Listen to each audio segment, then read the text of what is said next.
बात न कर, ये बता कि काफिला क्यों लुटा। मुझे रहजलों से गिला नहीं, तेरी रहबरी का सवाल है। फिर से न्यूज देखी और लो भाई फिर से पटरी से उतर गए। फिर से विकास की बात छोड़ दी, महंगाई की बात छोड़ दी, रोजगार की बात छोड़ दी और पता नहीं क्या इंटरनेशनल कंस्पिरेसीज की बातें करने लग गए और कोई दूसरे देश विदेश की बातें करने लग गए। सिर्फ बारिश नहीं, हर पार्टी के नेता भी आप पर काफी दिनों से बरस रहे हैं। आप खुश होंगे कि कल चुनाव खत्म का प्रचार खत्म हो रहा है। आज सुबह मैं मूड पिटरी गई थी और जब मैं वापस आ रही थी तो मैं भी बड़ी खुश थी क्योंकि मैं न्यूज देख रही थी और न्यूज में मैंने कुछ ऐसी चीज देखी जिससे मुझे खुशी हुई। दरअसल बहुत समय से जब से ये कैंपेन शुरू हुई है, हम कांग्रेस के जितने भी नेता हैं, हम बीजेपी की नेताओं को और खास तौर से प्रधानमंत्री मोदी जी को कह रहे हैं कि मुद्दे पे आओ, मुद्दे पे आओ, मुद्दे पे आओ। तो जब मैंने देखा मूड बिजली से आते हुए कि चुनाव में शायद पहली बार के लिए प्रधानमंत्री जी महंगाई, विकास और आपके जो मुद्दे हैं उस पर चर्चा कर रहे थे तो मैं बहुत खुश हुई। तो शाम आई, मैं यहाँ आई, अभी आते आते अपना फोन देख रही थी, फिर से न्यूज देखी और लो भाई फिर से पटरी से उतर गए। फिर से विकास की बात छोड़ दी, महंगाई की बात छोड़ दी, रोजगार की बात छोड़ दी और पता नहीं क्या इंटरनेशनल कंस्पिरेसीज की बातें करने लग गए और कोई दूसरे देश विदेश की बातें करने लग गए। अभी भी बात समझ में नहीं आ रही है कि जनता को अपनी चीजों पर, अपने मुद्दों पर बात और चर्चा चाहिए। वो एक कविता का अंश था ना, तो इधर उधर की बात न कर, ये बता कि काफिला क्यों लुटा। मुझे रहजलों से गिला नहीं, तेरी रहबरी का सवाल है। मैं समझाती हूँ इसमें कवि क्या कह रहा है। कह रहा है कि तू इधर उधर की बातें बंद कर, ये बताओ कि ये लूट क्यों हुई। जो लूटता है डकैतों से मुझे कोई शिकायत नहीं है, लेकिन तुम्हारे नेतृत्व से शिकायत है।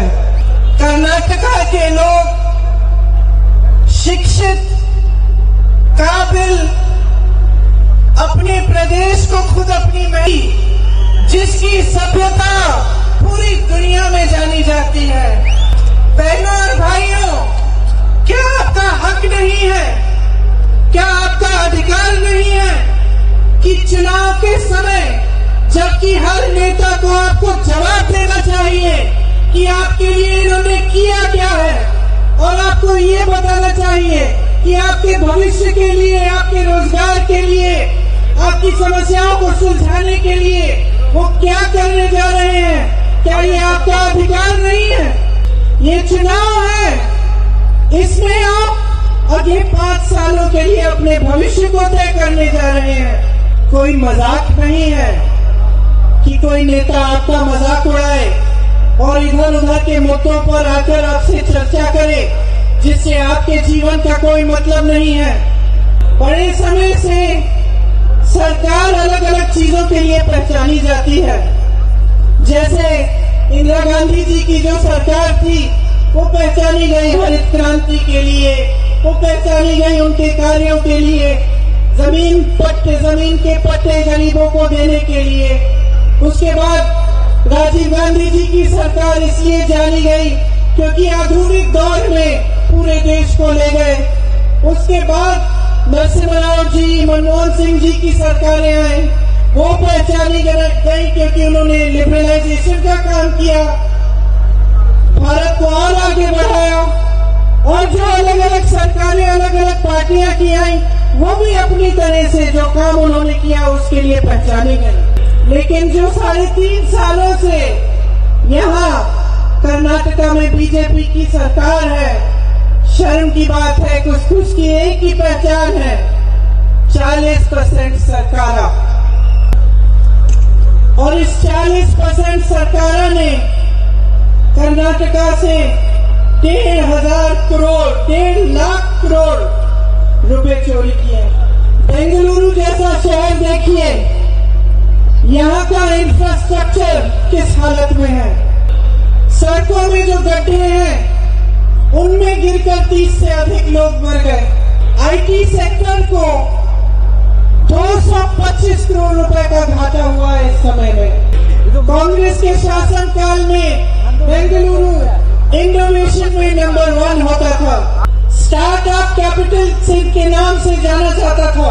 आपके इंफ्रास्ट्रक्चर के लिए 10,000 करोड़ रुपए का खर्चा कांग्रेस की सरकार ने किया। कर्नाटका बीटी एक्सपोर्ट में सर्वप्रथम था, इन्वेस्टमेंट के इंटेंशन में सर्वप्रथम था।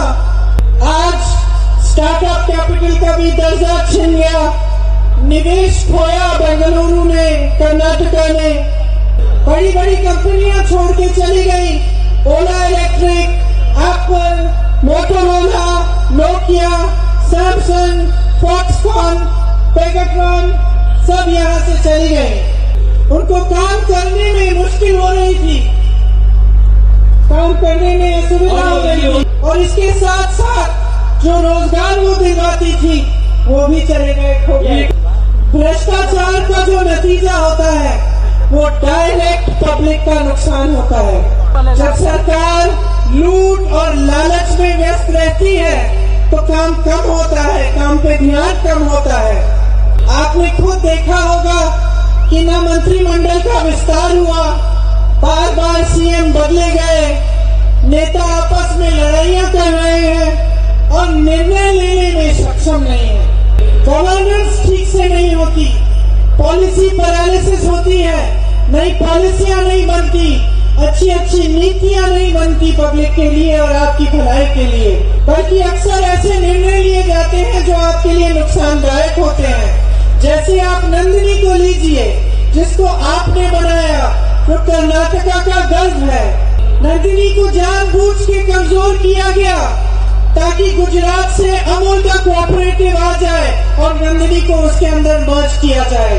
ऐसा करने से 1 करोड़ से अधिक लोगों की नौकरियों पर खतरा है। इसके लिए इन्होंने बहाना भी निकाल के आपको दे दिया कि पहले 99 लाख लीटर इकट्ठा होता था दूध, अब सिर्फ 70 हो रहा है, कम इकट्ठा हो रहा है, तो हमें अमूल की जरूरत है। लेकिन कांग्रेस के समय में इतना दूध इकट्ठा होता था कि आपके पास शीरा भाग्य और क्षीरधारे जैसे प्रोग्राम थे, जिसमें 5 रुपए प्रति लीटर किसानों को दूध इकट्ठा करने के लिए दिया जाता था, और इतना दूध इकट्ठा होता था कि मुफ्त में स्कूल के बच्चों को दूध मिलता था। आज इनकी नीतियों की वजह से आप महंगाई से जूझ रहे हैं। आटा महंगा, दाल महंगी, सब्जी महंगी, पेट्रोल महंगा, डीजल महंगा, हर चीज पे जीएसटी, गैस का सिलेंडर 1100 रुपए का, ऊपर से बेरोजगारी। 2.5 लाख सरकारी पद खाली पड़े हैं लेकिन आपको नहीं दिए गए। जॉब्स बनाने का कोई प्रयास ही नहीं किया, लेकिन पोस्ट का रेट तो फिक्स जरूर किया है। किसी के लिए 50 लाख, किसी के लिए 30 लाख, किसी के लिए 70 लाख। तो फिर आपको ये नहीं लगता होगा कि आप शिक्षित क्यों हो रहे हैं? आप इतनी मेहनत से अपने माँ बाप की कमाई से शिक्षा हासिल करते हैं, क्या इसीलिए कि जब पोस्ट लेने का समय हो या नौकरी मिलने का समय हो तो किसी को घूस देनी पड़ेगी? कुछ दिनों पहले मेरा हेलीकॉप्टर एक गांव के पास उतरा और 2 लड़के खेती में खड़े थे, तो पास आए। मैंने सोचा किसान होंगे, मैंने पूछा क्या करते हो? एक ने मुझे कहा हमने बीएससी की है, दूसरे ने कहा बीटेक की है। तो मैंने कहा उम्र क्या है तुम्हारी? यही कोई 25-26 साल। तो मैंने कहा नौकरी है? नौकरी नहीं है। हमारे माँ बाप ने मेहनत करके हमें शिक्षित किया, हम खेती कर रहे हैं क्योंकि हमें नौकरी नहीं मिल पा रही है। और आपको हर स्तर पर लूटने के बाद बीजेपी के नेताओं की ये हिम्मत कैसे बन रही है कि आपके सामने आए और आपके मुद्दों पर ही बात न करें? यहाँ आकर कहते हैं आतंकवाद से सुरक्षा की जरूरत है? आपको आतंकवाद से सुरक्षा की जरूरत है कर्नाटका में, या महंगाई के आतंक से बचाना है, या बेरोजगारी के आतंक से बचाना है? देखिए, मेरी समझ में समय आ गया है कि आप मन बना लें। आपको कैसी सरकार चाहिए? आप जागरूक बनेंगे कि नहीं बनेंगे? चुनाव के बाद चुनाव के बाद चुनाव आप अपने जज्बाती मामलों पर, अपने इमोशंस पर, धर्म के नाम पर अपना वोट देंगे? देखो, हम भारतीय हैं, हम सबके दिलों में धर्म से बड़ा शायद कुछ नहीं है। हमारे जज्बात धर्म से जुड़े ही हैं, सदियों से जुड़े रहे हैं और आगे भविष्य में भी जुड़े रहेंगे। हमारे यहाँ जो बड़ी बड़ी राजनीतिक संघर्ष हुए, जो सत्याग्रह हुआ, जो गांधी जी ने किया, वो भी एक तरह से धर्म पर ही आधारित था। और हमारा देश इस पूरी दुनिया में एक ऐसा अनोखा देश होगा जिसमें दुनिया के सारे धर्म के लोग रहते हैं। लेकिन इसका मतलब ये नहीं है कि धर्म के नाम पर हमारा शोषण किया जाए और धर्म के नाम पर हमें गुमराह किया जाए। इसका मतलब ये नहीं है कि जब चुनाव आए तो हमारा ध्यान अपने ही जज्बातों की तरफ, हमेशा उस तरफ डाला जाए ताकि हमारी जो जरूरतें हैं, जिस तरह से हमें महंगाई से लड़ना है, जिस तरह से हमें अपने नौजवानों का भविष्य बनाना है, जिस तरह से हमें अपने देश, अपने प्रदेश, अपने क्षेत्र को आगे बढ़ाना है, उसकी बातें न हो। धर्म कहता है कि सत्य को ढूंढो, धर्म कहता है कि सत्य को ढूंढो। इसका मतलब है कि खास तौर से जब आपकी भविष्य की बात है तो सत्य को पहचानना सीखो। और इसका मतलब है कि अपने अनुभव से सीखो, अपने अनुभव से समझो कि कौन सत्य कह रहा है, कौन सी पार्टी क्या कह रही है। बीजेपी ने क्या किया 3.5 सालों में? क्या इन्होंने आपको लूटा है? क्या इनके शासन में आपकी जो समस्याएं हैं वो बड़ी है? महंगाई बड़ी है, बेरोजगारी बड़ी है? तो यही आपका अनुभव है, आपका सत्य आपके सामने है। आप दुकान जाती हैं, सत्य आपके सामने है।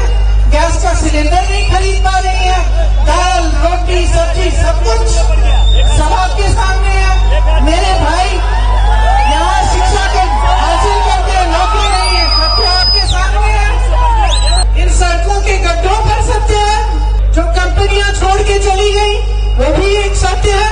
और कांग्रेस के शासन में जितनी स्कीमें आपकी भलाई के लिए बनाई गई वो भी तो सत्य है। अन्न भाग्य, क्षीर भाग्य, पशु भाग्य, कृषि भाग्य, आरोग्य भाग्य, विद्याश्री, इंदिरा गांधी, ये भी तो सत्य है भाइयों। तो सबका धर्म यही बताता है कि देश आपका है, सत्य के आधार पर बना। इसका पूरा जो स्वतंत्रता संग्राम था उसका नाम ही सत्याग्रह था। सब आपके सामने है बहनों और भाइयों, इसको पहचानो कि किस तरह आपको गुमराह किया गया है, किस तरह आपको लूटा गया है, और बदल डालो अपना भविष्य। हम समझते हैं कि कितनी मुश्किलें आपकी बड़ी हैं, इसीलिए कांग्रेस ने इस चुनाव में तय किया कि हम कुछ गारंटीज आपके लिए आगे लाएंगे। गृह ज्योति 200 यूनिट बिजली आपको फ्री मिलेगी। गृह लक्ष्मी में महिलाओं को 2000 रुपए प्रति माह मिलेगा अपने खातों में। युवा निधि में जो नौजवान ग्रेजुएशन किए हुए हैं लेकिन आज तक नौकरी नहीं पाए हैं, उनके लिए 3000 रुपए प्रति माह सरकार देगी। जिनके पास डिप्लोमा है और नौकरी नहीं है उनको 1500 रुपए प्रति माह सरकार देगी। अन्न भाग्य में 10 किलो चावल मिलेगी। और मेरी बहनें, आप जहां भी जाना चाहें बस पास आपके लिए फ्री होगा। जो 2.5 लाख सरकारी पद खाली पड़े हैं 3.5 सालों से, उनको 1 साल के अंदर अंदर भरने का पूरा प्रयास कांग्रेस करेगी। खास